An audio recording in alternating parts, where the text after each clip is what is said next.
درشی پڑھی اللہم صلی علی سیدنا مولانا محمد عدد ما فی علم اللہ صلاة دائمة بدوام ملک اللہ صلی اللہ تعالی علیہ وسلم۔ بسم اللہ الرحمن الرحیم۔ اللہ لا الہ الا هو الحی القیوم لا تأخذه سنة ولا نوم له ما في السماوات وما في الأرض من ذا الذي يشفع عنده إلا بإذنه يعلم ما بين أيديهم وما خلفهم ولا يحيطون بشيء من علمه إلا بما شاء وسع كرسيه السماوات والأرض ولا يؤوده حفظهما وهو العلي العظيم۔ اللہ ہے جس کے سوا کوئی معبود نہیں، وہ آپ زندہ یعنی خود زندہ اور اوروں کا قائم رکھنے والا، اسے نہ اونگ آئے نہ نیند، اسی کا ہے جو کچھ آسمانوں میں ہے اور جو زمین میں ہے۔ وہ کون ہے جو اس کی یہاں سفارش کرے بے اس کے حکم کے؟ جانتا ہے جو کچھ ان کے آگے ہے اور جو کچھ ان کے پیچھے، اور وہ نہیں پاتے اس کے علم میں سے مگر جتنا وہ چاہے۔ اس کی کرسی میں سمائے ہوئے ہیں آسمان اور زمین، اور اسے بھاری نہیں ان کی نگہبانی، اور وہی ہے بلند بڑائی والا۔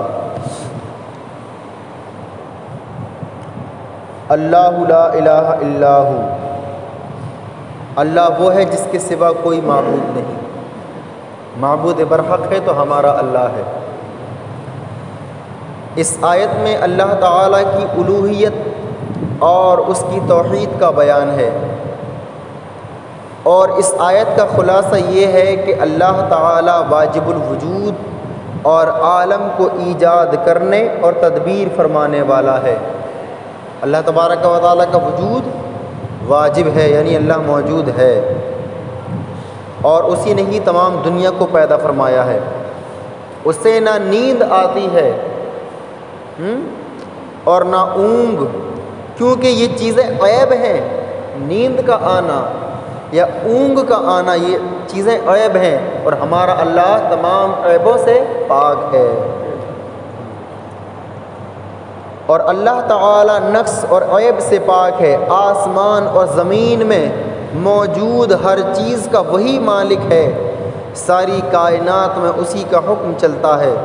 تو جب سارا جہاں اس کی ملک ہے تو کون اس کا شریک ہو سکتا ہے؟ تمام چیزوں کا، تمام کائنات کا مالک حقیقی اللہ ہی ہے، تو پھر کون اس کا شریک ہو سکتا ہے؟ کوئی اس کا شریک نہیں۔ مشرکین یا تو ستاروں اور سورج کو پوجتے ہیں، جو شرک کرنے والے ہیں، وہ یا تو ستاروں کو پوجتے ہیں یا سورج کو پوجتے ہیں جو آسمانوں میں ہیں، یا دریاؤں یا پہاڑوں، پتھروں، درختوں، جانوروں، آگ وغیرہ کی پوجا کرتے ہیں جو زمین میں ہیں۔ تو جب آسمان اور زمین کی ہر چیز اللہ تعالیٰ کی ملک ہے تو یہ چیزیں کیسے پوجنے کے قابل ہو سکتی ہیں؟ اللہ تعالیٰ نے زمین کا فرش بچھایا، آسمان کا شامیانہ لگایا، سورج کو پیدا کیا، چاند کو پیدا کیا، ستاروں کو پیدا کیا، آگ، پانی، پتھر، ہوا، یہاں تک کہ کائنات کے ذرے ذرے کو پیدا کرنے والا اللہ ہے، ٹھیک ہے؟ اور مشرکین ان کو پوجتے ہیں، مشرکین ان کو پوجتے ہیں، اور پوجا خالق کو جاتا ہے، مخلوق کو نہیں۔ یہ چیزیں تو مخلوق ہے نا، یہ چیزیں مخلوق ہیں، اور ہمارا خالق اللہ ہے، تو پوجا تو خالق کو جاتا ہے، مخلوق کو نہیں پوجا جاتا۔ تو جب آسمان اور زمین کی ہر چیز اللہ تعالیٰ کی ملک ہے تو یہ چیزیں کیسے پوجنے کے قابل ہو سکتی ہیں؟ آسمان اور زمین کا مالک اللہ تعالیٰ ہے تو یہ چیزیں کیسے پوجنے کے قابل ہو سکتی ہیں؟ اور مشرکین جو یہ گمان کرتے ہیں کہ بت شفاعت کریں گے، مشرکین کا گمان ہے وہ یہ گمان کرتے ہیں کہ بت ہم جن کو پوجتے ہیں یہ شفاعت کریں گے ہماری، تو وہ جان لیں کہ کفار کے لیے کوئی شفاعت نہیں ہے، کافروں کے لیے کوئی بھی شفاعت نہیں ہے۔ اللہ تعالیٰ کے حضور اجازت یافتگان حضرات کے سوا کوئی شفاعت نہیں کر سکتا۔ اللہ تعالیٰ کی بارگاہ میں شفاعت صرف وہی کرے گا جس کو اللہ تعالیٰ کا اذن ہوگا، جس کو اللہ کی اجازت ہوگی۔ اور اجازت والے حضرات انبیاء کرام علیہم السلام، ملائکہ علیہم السلام، اولیاء رحمۃ اللہ تعالیٰ علیہم اجمعین اور مومنین ہیں۔ اللہ تبارک و تعالیٰ ان لوگوں کو اجازت عطا فرمائے گا کہ تم شفاعت کرو، باقی کسی کی شفاعت نہیں ہوگی۔ اللہ تعالیٰ ہر چیز کا علم رکھتا ہے، چاہے اس کا تعلق لوگوں سے ما قبل کا ہو یا ما بعد کا، امور دنیا کا ہو یا امور آخرت کا، دنیا کا معاملہ ہو یا آخرت کا معاملہ ہو، دنیا سے پیدا کرنے کا معاملہ ہو یا دنیا کو پیدا کرنے کے بعد کا معاملہ ہو، سب علم اللہ تبارک و تعالیٰ کو ہے۔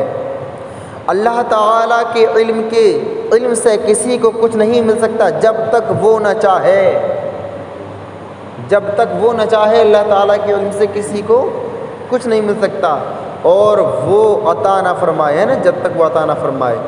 ذاتی علم اسی کا ہے، ذاتی علم اسی کا ہے، اور اس کے دینے سے کسی کو عطائی علم ہو سکتا ہے، جیسے وہ اپنی مشیت سے لوگوں کو اسرار کائنات پر انبیاء اور رسل علیہم السلام کو غیب پر مطلع فرماتا ہے۔ تو پتہ یہ چلا کہ علم ذاتی اللہ تبارک و تعالیٰ کا ہے، اور علم عطائی نبیوں کا اور اللہ کے محبوب بندوں کا ہے۔ تو پیارے آقا صلی اللہ تعالیٰ علیہ وآلہ وسلم کو بھی علم غیب ہے، ہمارا ایمان اور عقیدہ ہے۔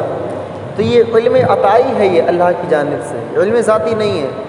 لیکن کچھ لوگ اس کو علم ذاتی مانتے ہیں، علم ذاتی نہیں ہے، علم ذاتی تو اللہ تبارک و تعالیٰ کو ہوتا ہے، علم عطائی مخلوق کو ہوتا ہے، اللہ کے محبوب بندوں کو ہوتا ہے۔ وہ اپنی مشیت سے لوگوں کو اسرار کائنات پر اور انبیاء اور رسول علیہم السلام کو غیب پر مطلع فرماتا ہے۔ اللہ تعالیٰ کی عظمت بے نہایت ہے۔ تنبیہ، اس آیت میں الہیات سے اعلیٰ مسائل کا بیان ہے، جتنا اس میں غور کرتے جائیں اللہ تعالیٰ کی عظمت اور اس کے بارے میں عقائد اتنا ہی واضح ہوتے جائیں گے۔ اچھا، یہ جو تفسیر آج جو بیان کی تھی، یہ آیت الکرسی کی تفسیر ہے نا۔ اب تک کیا تھا اس کا ترجمہ و تفسیر، وہ آپ نے سماعت کیا۔ اب آیت الکرسی کے فضائل کیا ہیں ان کو آپ سماعت کیجئے۔ اس آیت کو آیت الکرسی کہتے ہیں۔ احادیث میں اس کی بہت فضیلتیں بیان کی گئی ہیں، ان میں سے 4 فضائل درج ذیل ہیں۔ آیت الکرسی قرآن مجید کی سب سے عظیم آیت ہے۔ نمبر 2، جو سوتے وقت آیت الکرسی پڑھے تو صبح تک اللہ تعالیٰ اس کی حفاظت فرمائے گا۔ سبحان اللہ، صبح تک اللہ تعالیٰ کی حفاظت میں ہے، اور شیطان اس کے قریب نہ آ سکے گا۔ تو جو لوگ اچھلتے ہیں نا، رات کو سوتے سوتے اچھلتے ہیں، ڈرتے ہیں، طرح طرح کے خواب آتے ہیں، ہے نا، غلط فاسد خیالات آتے ہیں، آیت الکرسی پڑھ کر کے سو جا کریں، شیطان مردود دور رہے گا، اللہ کی رحمت کی حفاظت میں رہے گا بندہ۔